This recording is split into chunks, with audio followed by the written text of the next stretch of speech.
countries to facilitate immediate submission of the Big Club Readiness Project to the Green Climate Financing for approval and execution. We are talking about implementation, and we do not have time to deliberate in terms of not making it clear that our action plans are known. We have already had several resolutions.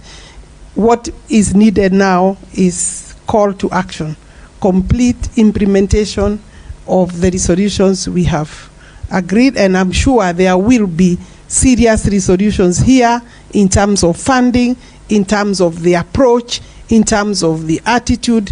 We must push our partners to open the pass. And you already know that the President of the Republic of Kenya is a champion in this area. His position on change of the architecture of financing is something that Africa must continue to engage with and push so that it happens earlier than later. Thank you very much.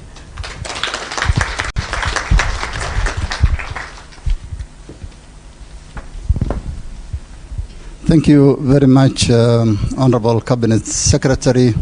As the Cabinet Secretary said, 50%, the world is urbanizing very rapidly. 50% of the global community is expected to be living in urban areas. Africa is the fastest urbanizing continent, with 60% of our population by 2050 expected to be in urban centers. So building resilience for urban populations is really a very critical thing. And we thank the partnership with UN Habitat, with United Cities and local government, and all other partners.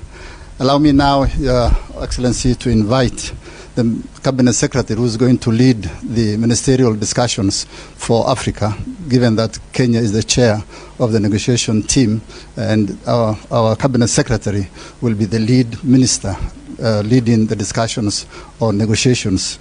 The Honorable Cabinet Secretary for Environment, Climate Change and Forestry. You have the floor, sir.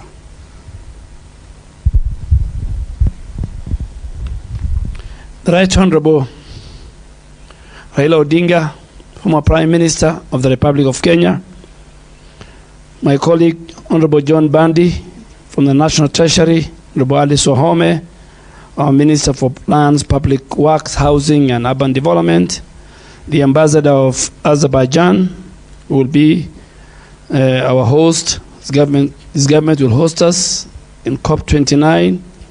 Distinguished guests, partners, ladies and gentlemen, good morning. I want to begin by expressing my appreciation to my esteemed colleagues for organizing this very, very important meeting, and to the Right Honorable Raila Odinga for his presence today. His role as our candidate for the African Union chairperson and his experience as a former special envoy for infrastructure development in Africa are very invaluable and very dear to us. And because I have an opportunity here, let me say it. 16 years ago, myself, the Honorable John Mbadi, the current president, served in his government where he was the Prime Minister. The current president was the Minister for Agriculture. My friend, me and Honorable Mbadi were deputy ministers busy answering questions in those days. So we know our candidate. We know his experience. We know his capabilities. We are presenting a tested, experienced African statesman, a Pan-Africanist to the continent. And we are very proud that today you have joined us, Your Excellency. I also want to extend my appreciation to the African Union Commission, United Cities and local governments of Africa, the 14 national focal points of the Building Resilience for Urban Poor, the African Designated Authorities Network, AFDEN, and all our supporting partners. Your collaboration in addressing the climate change challenge affecting our most vulnerable population in both the rural and urban areas is critical, crucial, and important for us today. This meeting is not just timely, it is urgent. And why do I say so? We have witnessed catastrophic floods globally and with severe repercussions in Kenya and other vulnerable regions of Africa. Coming home, the recent floods in Kenya resulted in over 300 deaths, displaced more than 400,000 people, destroyed thousands of homes, and damaged our very critical national infrastructure, including roads and bridges. The destruction of livestock and farmland further exhibits the crisis we are talking about. And before these floods, Kenya endured one of the worst droughts in its history, displacing over 256,000 people and leaving 4.4 million people facing very severe food insecurity. All these combined impacts of floods and droughts have costed Kenya at least 5% of our GDP. And the effects of the poorest segments of our population, which are found both in the rural and in the urban, is very devastating. In Nairobi city, for example, 72% of our population were affected by the floods, with 54% of their livelihood and households completely displaced. The urban poor, who make about 60% of our population and reside in informal settlements and flood-prone areas, are shouldering the heaviest burden of climate change. While the government is actively mobilizing resources to recover from these recent floods, it is clear that we need to do much more to address the dire consequences of this climate change.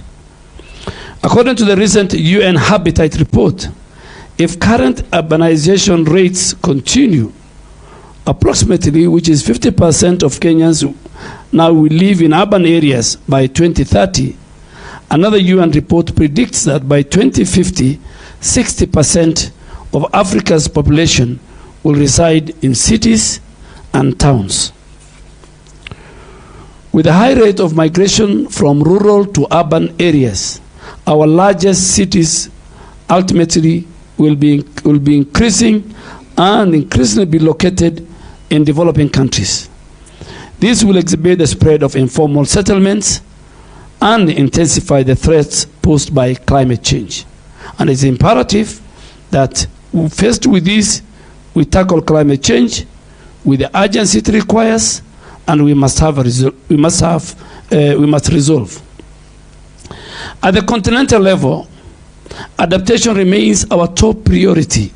And as the current chair of the Committee of African Heads of State on Climate, that is Kenya, our President RUTO, and the chair of the African Group of Negotiators led by our Special Envoy on Climate Change, Ambassador Ali Mohammed, we are committed to making adaptation a key, important focus in all our multilateral processes as a country.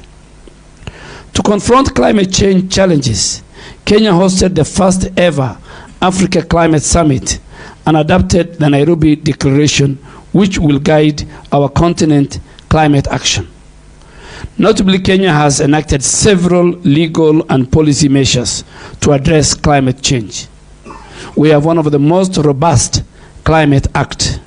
My ministry is currently spearheading the 15 billion tree growing strategy to safeguard our catchment areas and enhance resilience,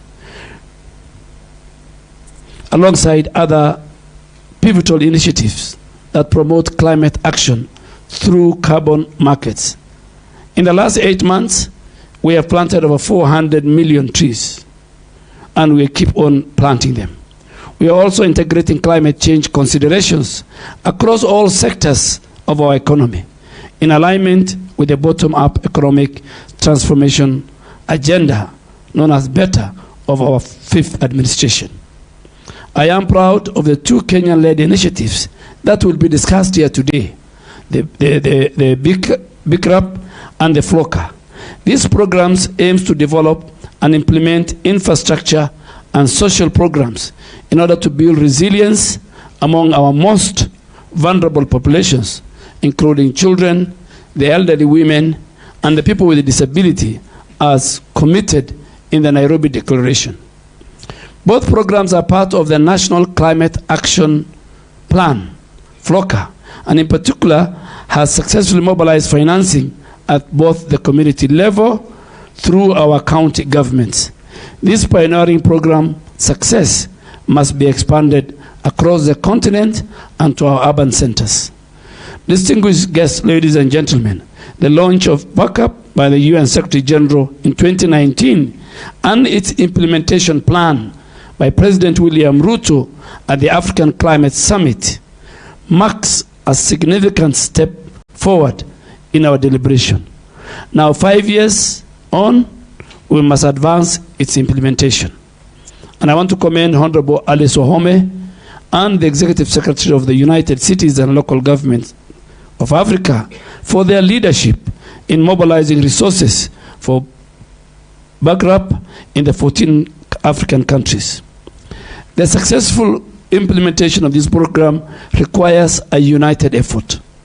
Governments, NGOs, civil society, the private sector, international agencies must come together to provide the necessary funding, expertise, and resources to elevate it to the level of FLOCA.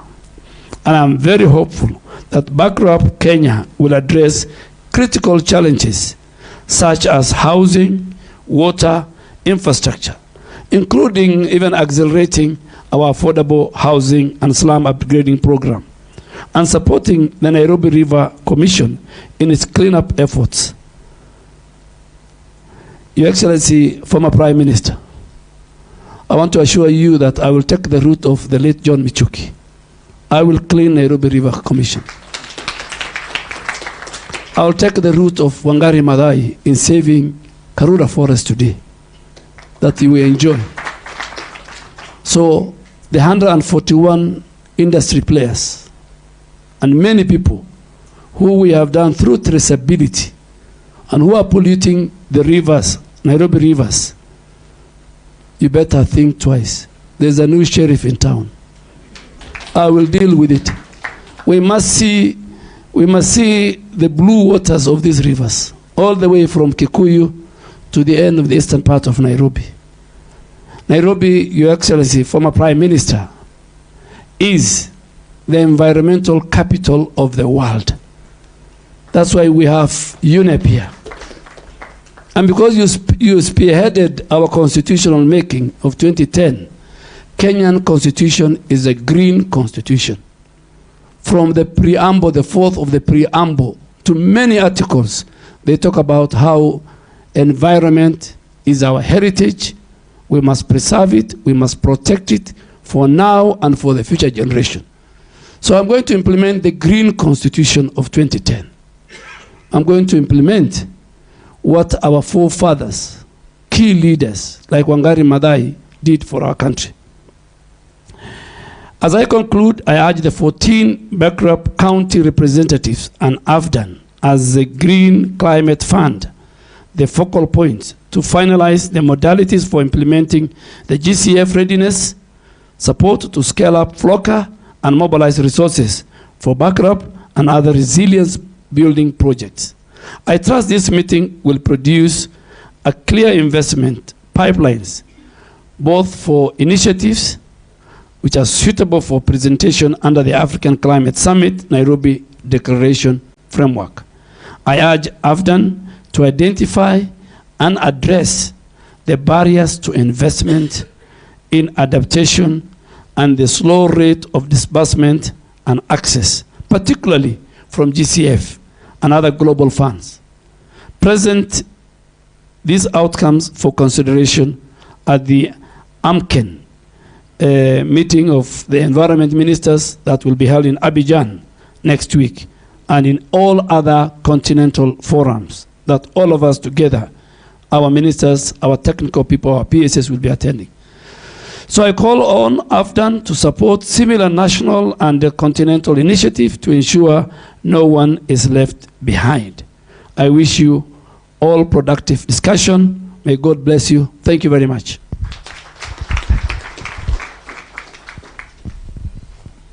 Thank you very much, Honorable Cabinet Secretary. As you observed, adaptation is priority for the continent. And as you noted, Kenya spends 5% of our GDP.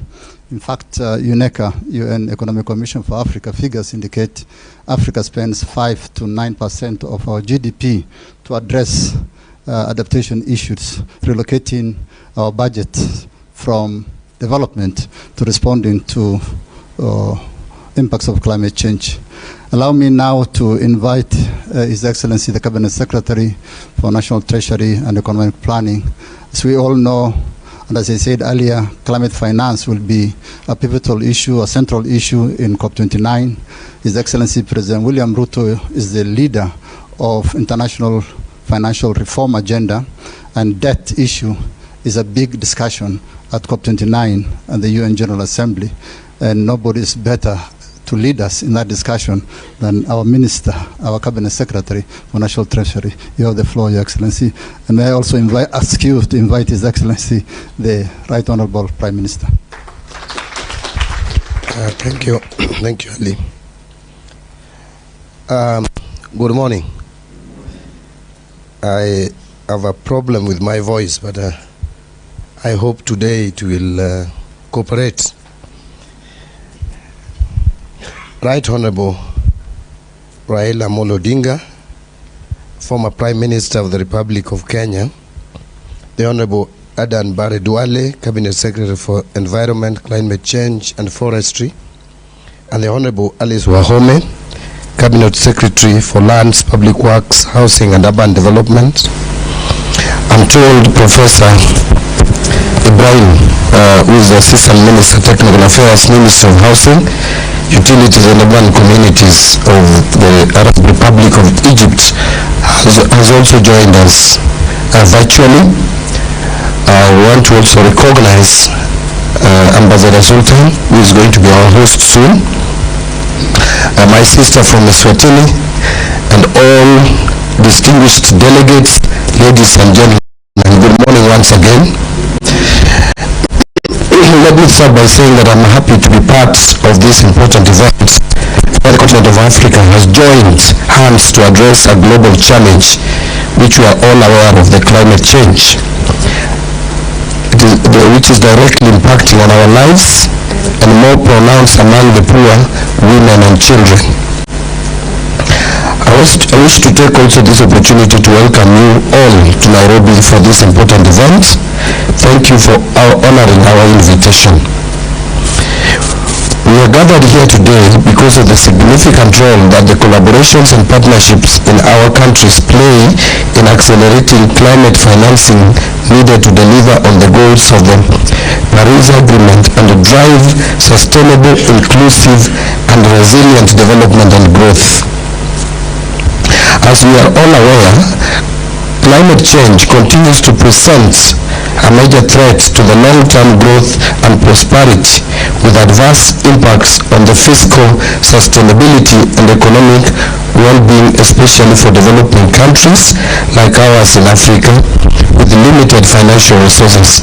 So apart from the direct impact and effects of the climate change, it's also putting a serious strain on our past and our budgets, and as Honorable Duale has just mentioned, and the others before, that we spend a huge chunk of our budgetary provisions in trying to mitigate and address the impact of climate change. And so it is important to address it before, so that we don't end up at the point where now we have to spend so much money to mitigate the same. The impact of climate change and its related response actions have direct effect on our fiscal position by lowering revenues and increasing public spending, and hence a lower envelope of public investment and public goods provision. As climate-field risks intensifies, losses and damages due to insufficient adaptation responses and a sinkhole of financial protection are a fast emerging major macroeconomic concern for climate vulnerable economies like ours.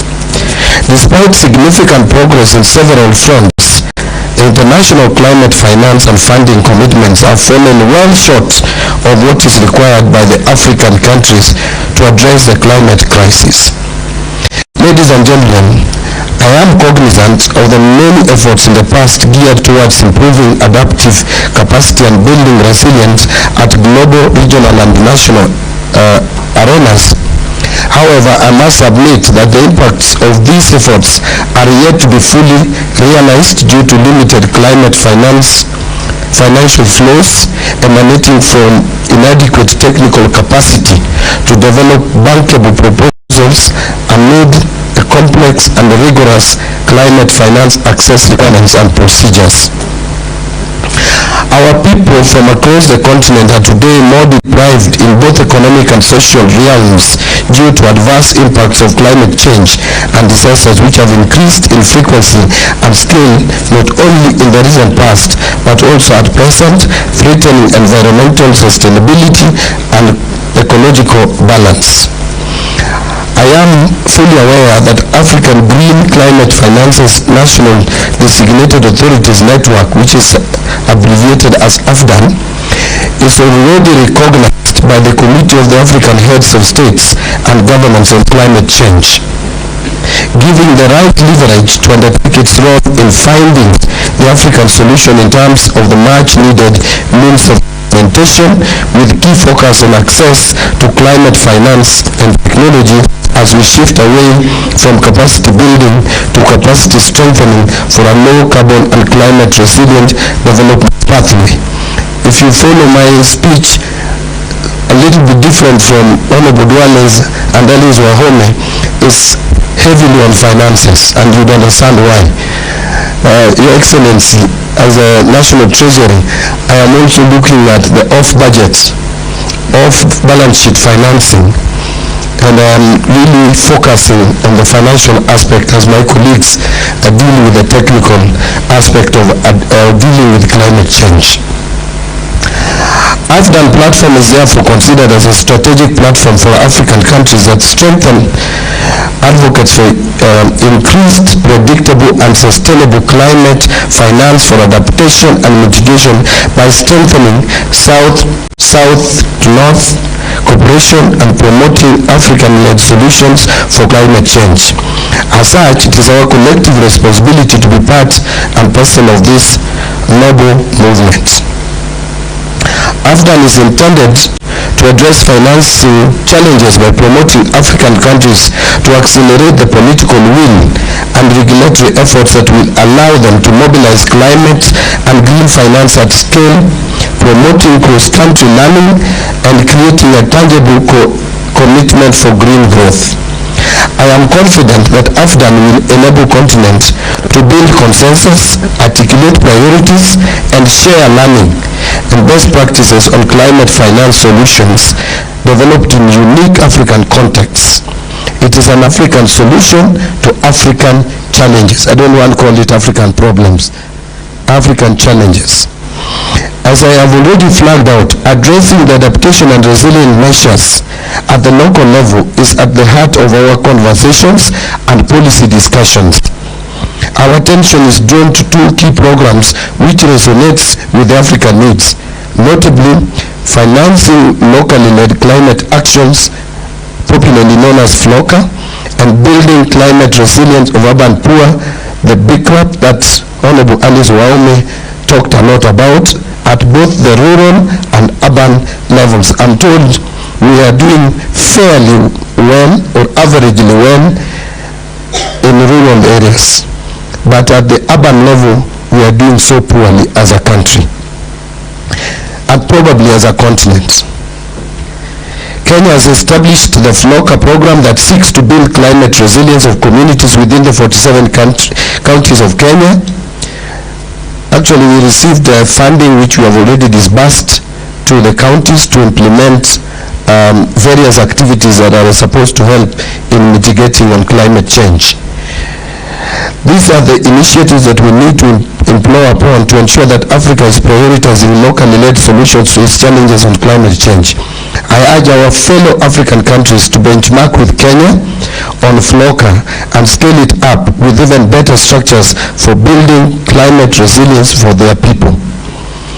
The other program on BICRAP provides hope for millions of African urban residents, as the glaring statistics notes that majority of the African countries have about, and as Honorable Duale again said, 60% of their population as urban residents, categorized under the urban poor who live in poor neighborhoods. So if we have 50% of our population in urban areas and you have 60% of them poor, then that is 30% of the population of a country, and suffer the greatest consequences of the climate induces calamities or induced calamities. All this require financing to build resilience and enhance their adaptive capacity.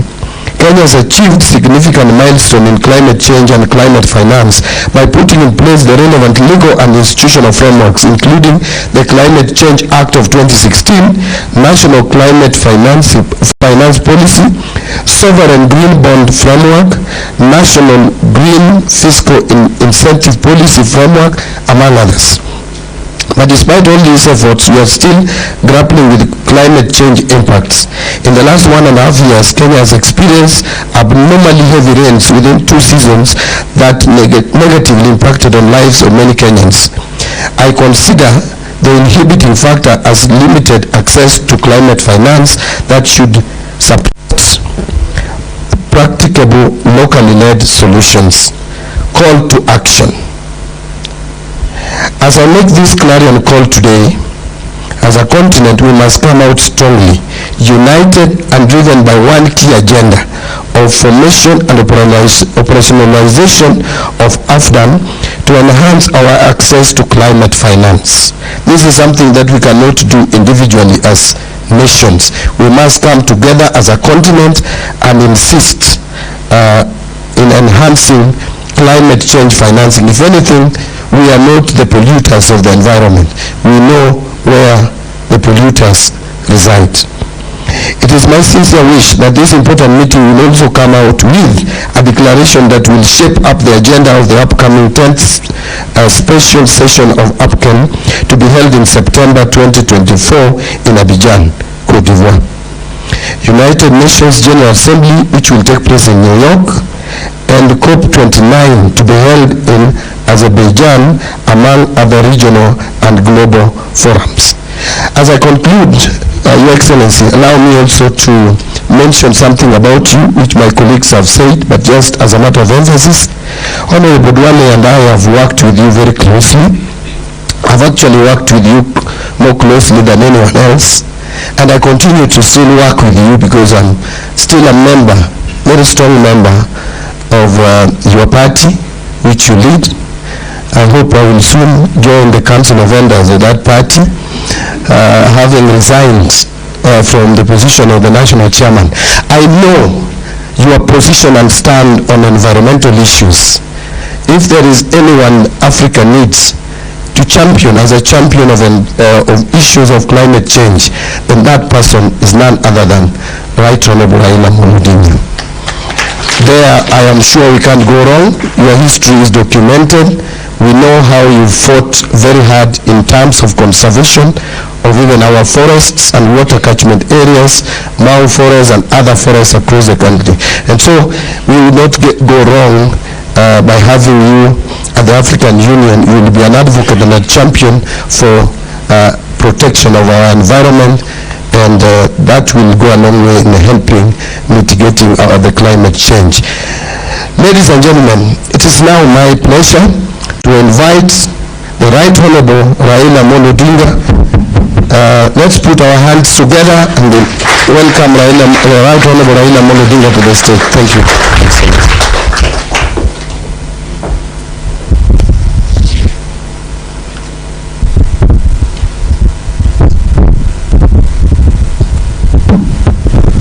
You may be seated.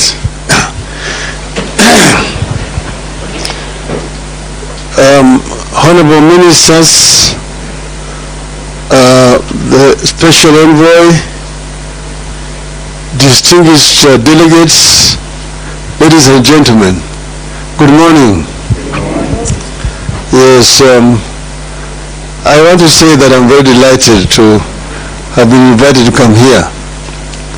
I don't know why I was invited. I think it's because, I'm a candidate for the AU chairmanship. And somebody just decided that probably this is a good platform for me to come and share with you people some of my ideas about this issue of climate change. But I'm happy to see an array of delegates who have come from different parts of the continent to our country, Kenya. As you know, they say that this is the crown of mankind. They say that the oldest species of humanoid, the Turkana boy, found here in Kenya. So I just want to say welcome back home.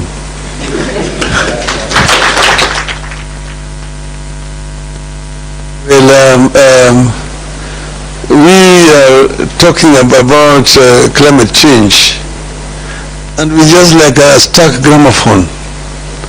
It go down and round and round, because it's the same language we speak year in, year out. But maybe that is a subject for later. For now, I just want to say that it's my pleasure to be part of this great and noble occasion where Africa sits with partners through the platform of African Green Climate Finances, designated National Authorities Network, to discuss climate change and how to respond through accelerated access to climate change, climate finance. We are here to exchange ideas on a common problem, the view to develop a common approach and a common solution. I take note that AFDAN has been established to enhance mobility of climate finance, make it more readily accessible to support Africa in enhancing adaptive capacity and building resilience of our people, both in the rural and urban setups through locally led solutions. I'm aware that AFDAN is already recognized by the Committee of African Heads of States and the government on climate change. This gives it the right leverage to undertake its role. Climate finance has been here with us, but access to the finances remains one of the biggest challenges in responding to climate change. I say that will sound like a stuck gramophone record, because as you know, I was in COP15 in Copenhagen. I was in COP16 in Cancun, in Mexico. I was in Maputo. I was in Paris. Two years ago, I was in Sharm el-Sheikh. From COP15, from Copenhagen to Sharm el-Sheikh, it was the same language. Year in, year out. You go all the time going there to whine, to cry. This is why I'm saying that we sound like a stuck gramophone record. The more the things change, the more they remain the same. The continent continues to face some areas of challenges associated with adverse climate change effects. Consequently, the vulnerable segments of our population, particularly the poor in both rural and urban communities, continue to bear the brunt of climate change. As already been said here, that Africa is a victim, not the offender in this exercise. Africa's emissions is negligible compared to what we are going through globally. Yet you can see that today Africa lives between two twin disasters here. Floods and drought.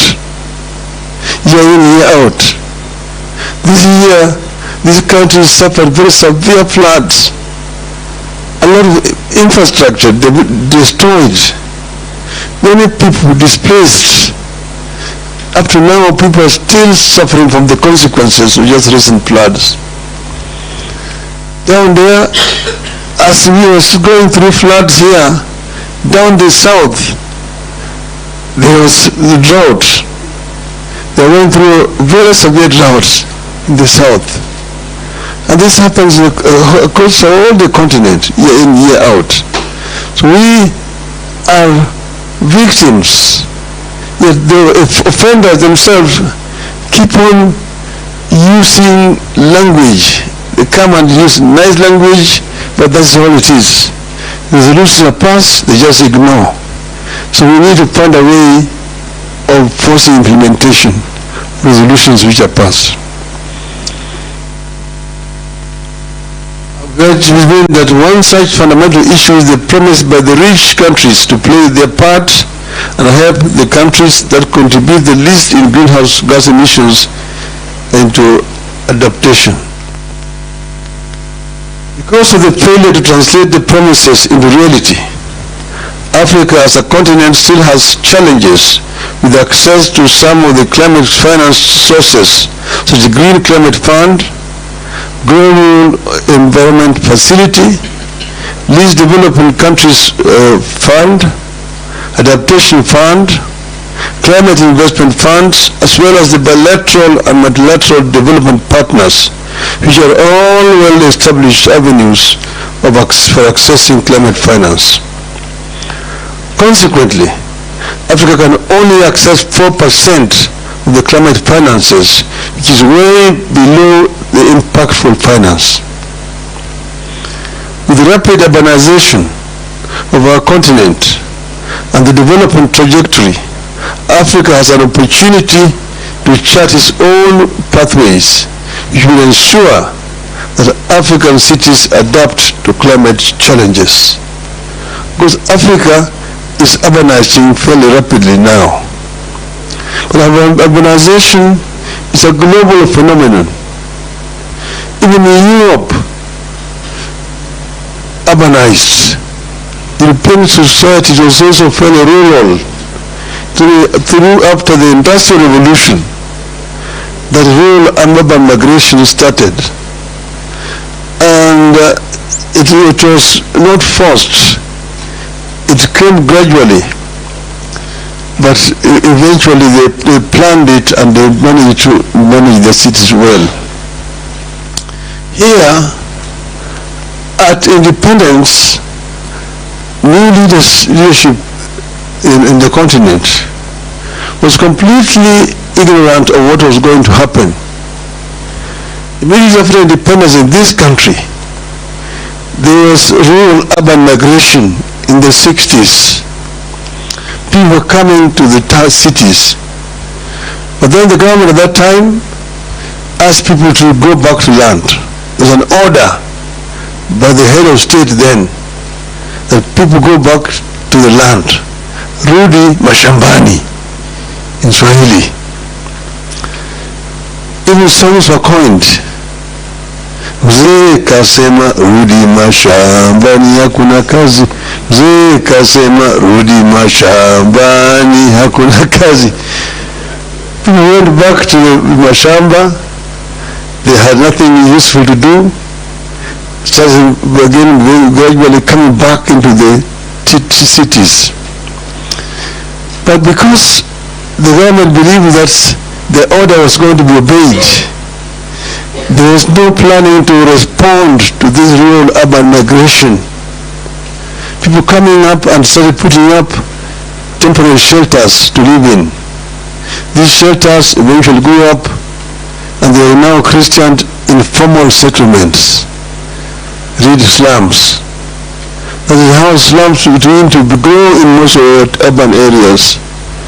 Today, as we sit here, over 60% of the population you see on the streets there in Nairobi, those who are not Kenyans, live in slums today. Those are unplanned settlements where there are no sanitation, there are no roads, there is no electricity, there is no water. In some of those sanitation habitations, of course I say there's no toilets. There's what they call the flying toilet. A flying toilet is somebody who goes, relieves himself in a newspaper, and then throws it away. If you are unfortunate to be passing by, the road greets you. So these are some of the things that we need to deal with on the continent. This is how serious the situation is. As we host the 10th special session of the Africa Ministerial Conference on Environment that's in Abidjan, the African Urban Forums Addis Ababa, and the World Urban Forum in Cairo, all happening in the last part of this year, we are encouraged to focus our energy and priority on building resilience through key programs, notably financing locally led climate actions and building climate resilience of the urban poor. This will have great potential for both the rural and urban communities. Currently, cities account for about 75% of the world's energy consumption and are responsible for over 70% of the global greenhouse emissions. The way cities are planned, built and managed is key to reducing carbon emissions and keeping global warming within the limits of 1.5 degrees Celsius as set by the Paris Agreement of 2015 on climate change. Efforts of city authorities must translate into better and sustainable urban environments that result in improved air quality, sustainable use of ecosystems, cleaner energy, reduction of overall energy consumption and greenhouse gas emission, and improved waste management.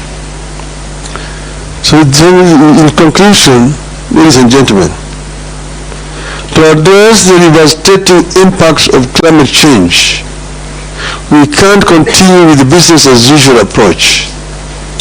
It is important that we change the game. I strongly believe that AFDAN is the game changer. AFDAN therefore has a critical role in supporting the African Union Commission in its commitment to climate action.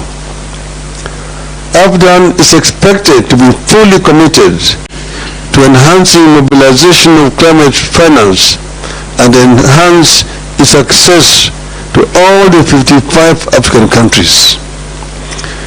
This will help Africa to deal with this issue seriously, because this is an issue that Africa must confront head-on if Africa hopes to develop.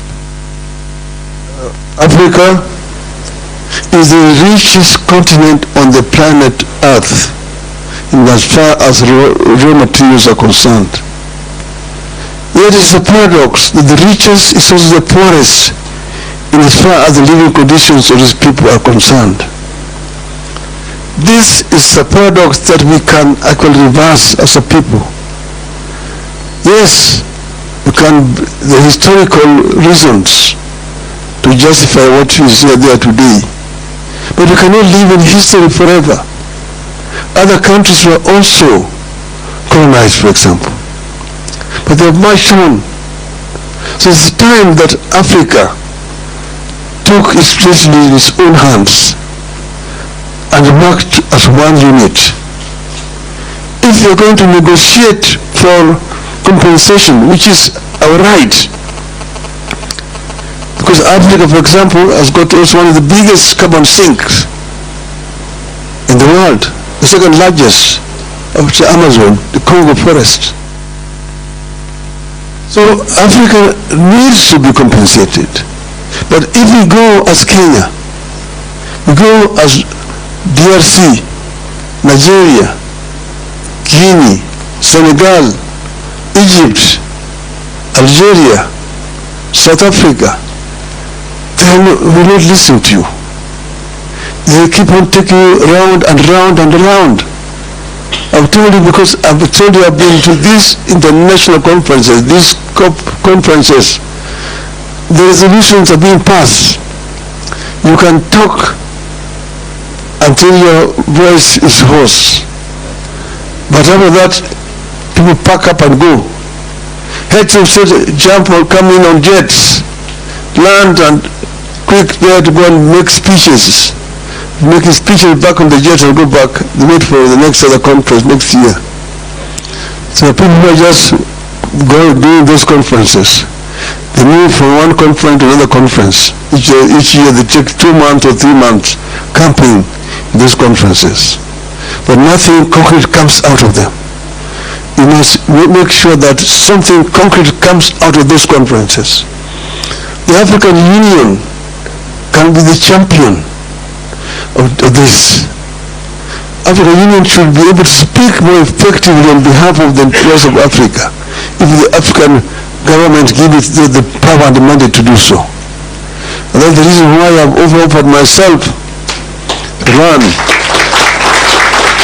for the position of African Union chairmanship. I hope that I will be able to use that position effectively to represent Africa, to make sure that Africa claims this century. I finished by telling you the story I tell of an African lion. African lion, there are several African lions. In the soccer, those who know soccer, the Cameroonians are called the indomitable lions. The ones of Senegal are called the lions of Teranga. The ones of Morocco are called the Atlas lions. So lion is a very important animal in Africa. See, the king of the jungle. Now the African lion is challenging the Asian tiger. Tell the Asian tiger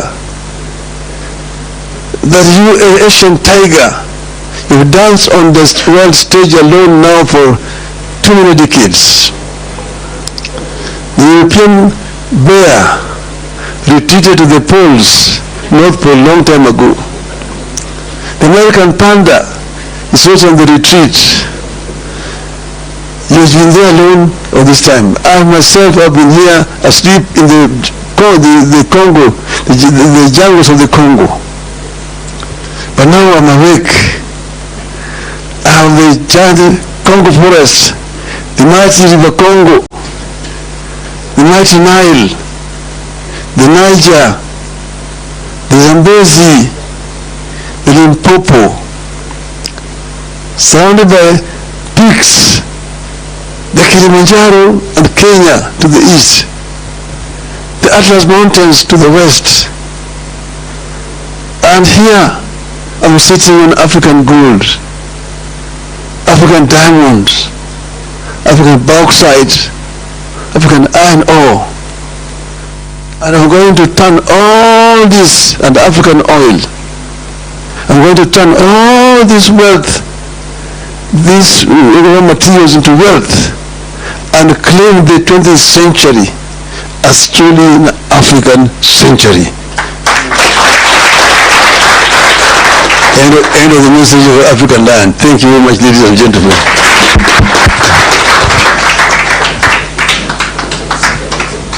Thank you very much for that captivating speech. Let's give him a round of applause. Thank you. Let's take our seats, please. You know, the Prime Minister's challenge us as we head to the conference of the parties in Azerbaijan a couple of days after the much-awaited US elections. We must do things different. And I know the local lion in the world of environment, the CS Adrian Duale, is going to fit in the shoes of the man he mentioned in his speech, John Michuki. A short story of John Michuki. He was one of the oldest politicians in Kenya. And when he joined government, in every ministry he worked, he left an indelible mark. In the environment ministry, he is the first minister who dared to do what other ministers never did: clean up River Nairobi. And as CS Aden Duale said, he's going to clean it up and protect it. In the transport sector, he transformed it, the public transport. The order we see on the roads today is because of the late Michuki. May he rest in peace.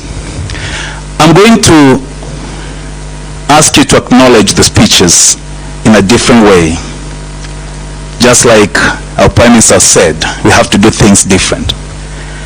First, we have to acknowledge the speech by our CS, Lands, Urban Development, Public Works and Housing.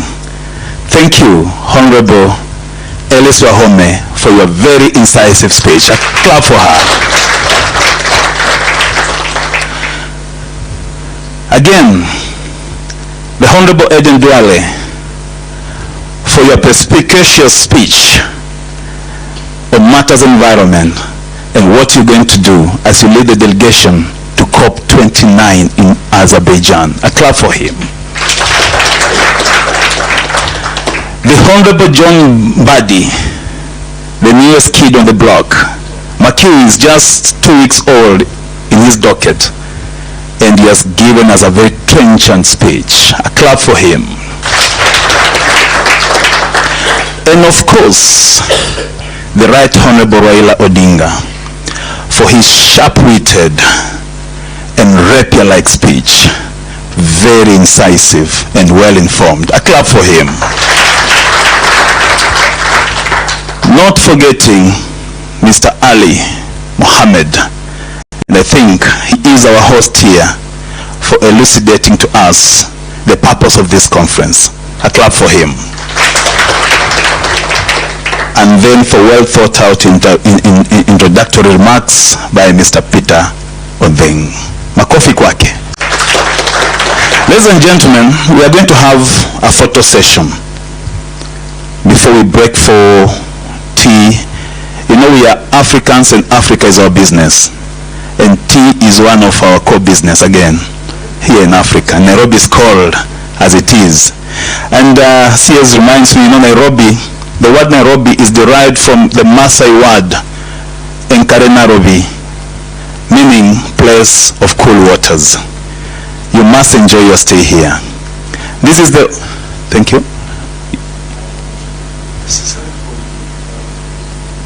Okay.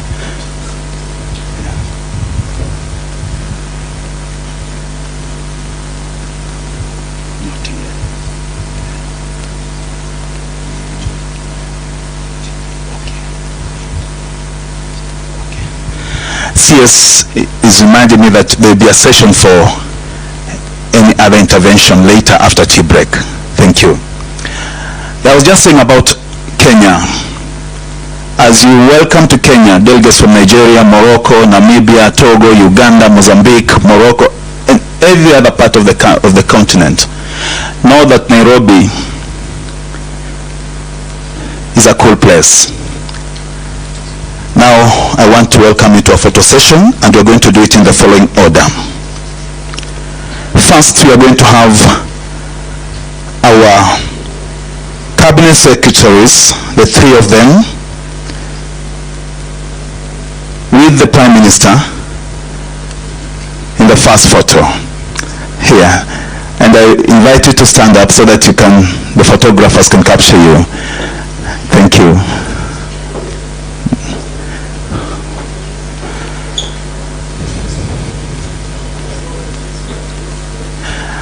And then photographers, be mindful of the video cameraman behind you.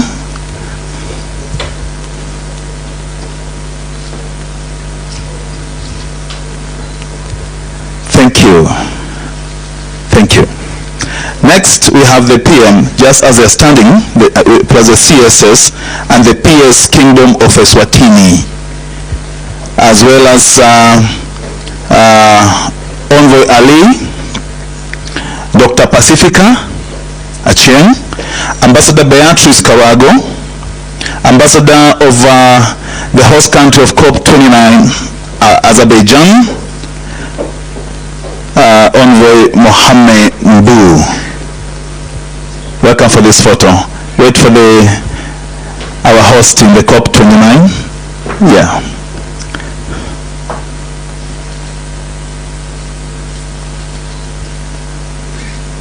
Thank you. Then the third one. Yes, take your seats, please.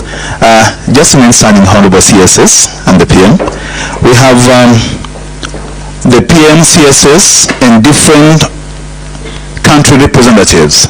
We have Namibia, we have Nigeria, we have Morocco, we have Uganda. I've seen Uganda has 2 representatives, Togo, Mozambique, Ghana. Yes. Namibia, please. Representative of Namibia. Uganda.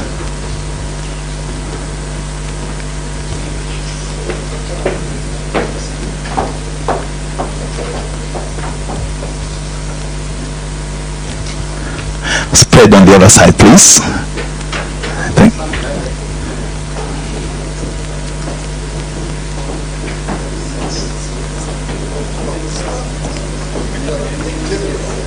Ethiopia, yes.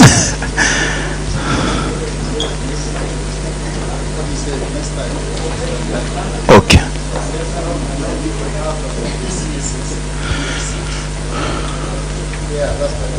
Yeah, I think that's in order. The PS and the PM and the CSS to sit, then the delegates will stand right behind them. Thank you.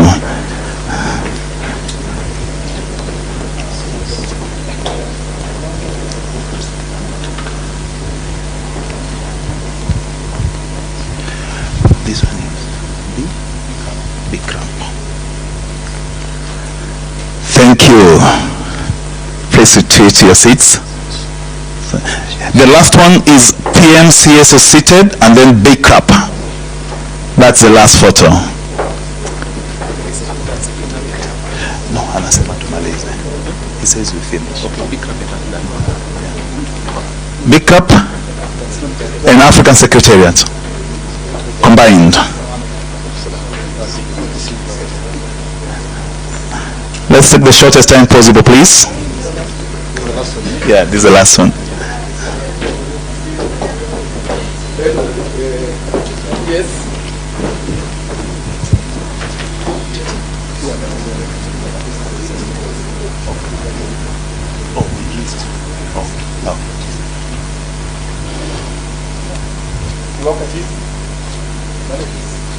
Thank you very much.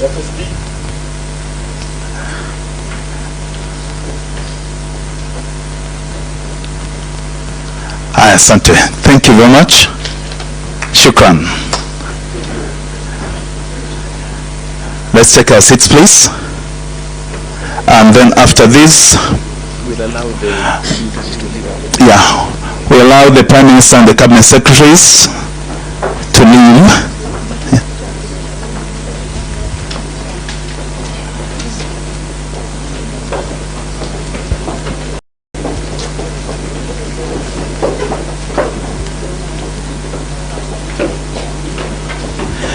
Thank you very much for your time. May God bless you all.